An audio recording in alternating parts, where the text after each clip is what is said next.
The sun had begun its slow descent, casting a warm golden glow over the small lakeside village. The water mirrored the sky, creating a peaceful, almost idyllic scene that was a sharp contrast to the intensity of the argument unfolding beside it.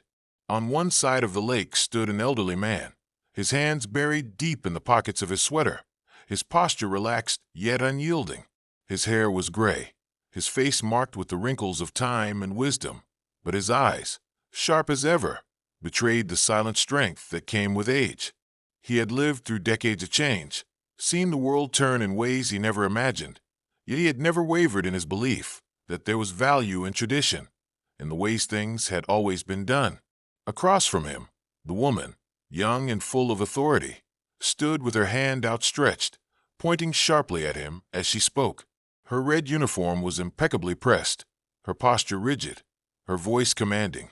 Her cap, perched neatly atop her head, seemed to emphasize her role in this confrontation. She wasn't just any young woman. She was a figure of power, of change, a symbol of the new world that was quickly overtaking the old one. Her words were pointed, each one landing like a hammer on an anvil. She was not one to back down, not one to be easily swayed by the quiet strength of the elderly man before her. The tension between them was palpable, a clash of wills, of values, and of generations. Around them, the cottages along the lake stood like silent spectators, their red facades reflecting the late afternoon light, a stark contrast to the heated exchange unfolding in their midst. The quiet beauty of the surroundings seemed almost surreal, as if the calm waters and gentle breeze were powerless to intervene in the storm of words being exchanged. The woman's words carried an air of frustration, maybe even anger, but beneath it there was something more, a deep sense of urgency, as though the future of something important hung in the balance. The man, however, remained unfazed, his face calm and composed. He was used to arguments, to standing his ground, to seeing the world shift around him while he stayed firmly rooted in the values he believed in. "You just don't get it, do you?" The woman's voice broke the silence, her fingers still pointed at him. "This is the way things are now. We have to move forward. We can't just hold onto the past forever." The old man shook his head slowly, his eyes narrowing. "I understand more than you think," he replied, his voice steady, but with a firmness that matched her own. "It's not about holding on to the past for the sake of it. It's about understanding the lessons it teaches us. The world doesn't change overnight, and some things are worth preserving, even when the winds of change are strong." The woman scoffed, her frustration evident. "You're stuck, living in the past. You don't want to change, to adapt, and now you're dragging everyone else down with you." She stepped closer, her voice rising. "Do you know what's at stake? The world doesn't have time for people like you. People who refuse to see the truth." The man didn't flinch. He had seen this before. Young people full of fire, believing that they held the key to the future, unaware of the weight of history and the complexity of the world around them. He had faced this argument countless times, in different forms, over the years. But today, it felt different. There was something more personal in the woman's tone, something that made him pause, even as he stood firm in his beliefs. "I'm not against progress," he said slowly, his eyes meeting hers with a calm intensity. "I've lived through progress. I've seen it all.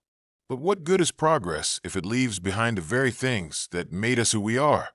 What good is moving forward if we forget where we came from?" The woman's eyes flashed with a mixture of anger and disbelief. "So you want to live in the past forever? You want to keep things the way they were just because you're afraid of change?"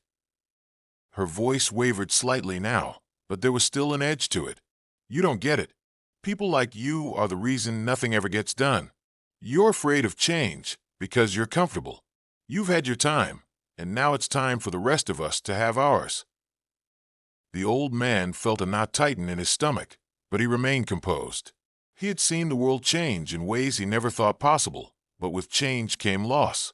He had lost friends, neighbors, ways of life he had cherished. He had seen young people come and go, full of energy and ideas, only to be replaced by the next wave of change, the next group who thought they had all the answers. And yet, he still believed that there was value in the past, in the quiet wisdom that came from living through years of hardship and growth. "You're wrong," he said quietly, his voice heavy with the weight of his years.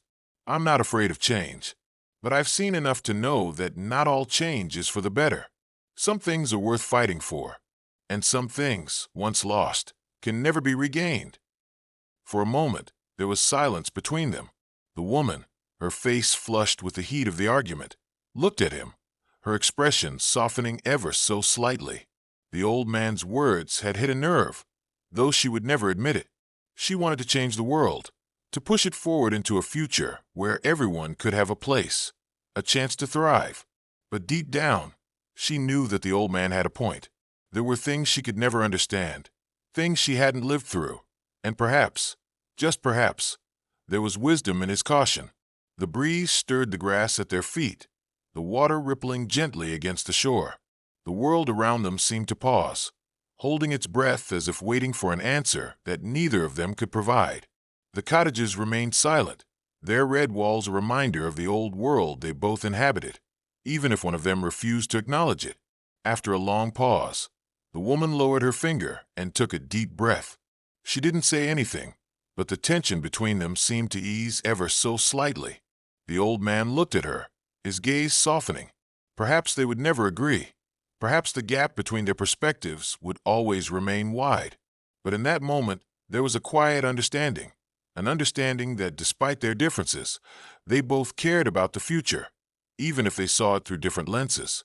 They stood there for a moment longer, the sun slowly dipping below the horizon, casting long shadows across the lake.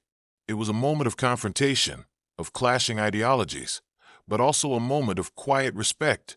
The world would change, as it always did, and both of them would have to find their place in it. But for now, in the calm of the lake, they shared something far deeper than just a disagreement. They shared a recognition that, despite everything, they were both part of the same ever-evolving world.